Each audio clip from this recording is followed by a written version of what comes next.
one time I read this letter, and it was from King George III. And he signed it, and he was writing it to one of these townspeople, and he was a king. And he signed it at the bottom, your humble servant, King George III. And I thought about that. Why would you sign it, your humble servant, King George III? You're a king. You have a castle. You have an army. You have a bunch of riches. You know what I mean? You're a king. Why would you sign it, your humble servant? But if you think about that deeply, the greatest leaders of the planet that ever gone down as great, the greatest kings, the greatest queens, the greatest presidents, the great leaders, they all have one thing in common. They put the welfare of the people ahead of their own. They serve the people. They are servants.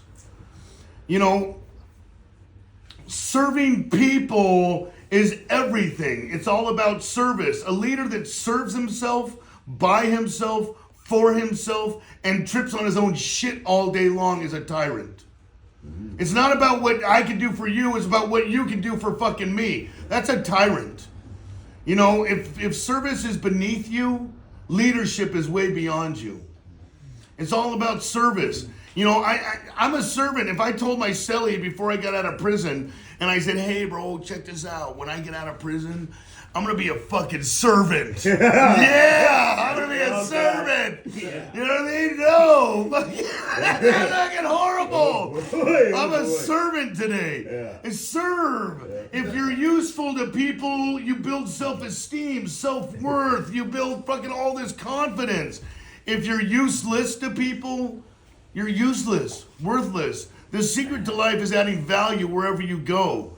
You know, at your jobs, adding value to your job, serving that job, serving that company, serving people. You know, I know a lot of us like to sit and trip on our own self all day. I get guilty of that too, tripping on what do I need to do, what do I want, But it says in the book that nothing will so much ensure immunity from drinking or getting loaded again as one-on-one work with another alcoholic.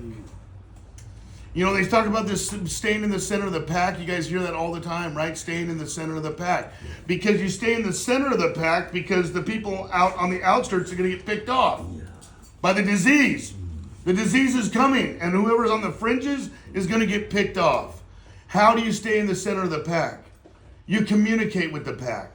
You get each other's phone numbers. You tell each other to have a fucking great day. You communicate with the pack. You call people. You say, hey, you know what? Hey, this is Danny. How's it going today? This is me. And you say, what are you doing tonight? You go to a meeting tonight? And you communicate with the pack. I see people all the time. They don't get phone numbers. They don't call anybody. And they sit and trip on their own shit all day. And that's the definition of selfishness. We can't be selfish. We're here to serve. The more that you serve, the more that you add value, the more valuable you become. The less you serve, the more useless you become. We have to see each other and help each other. It's super important because isolation is the worst counselor ever.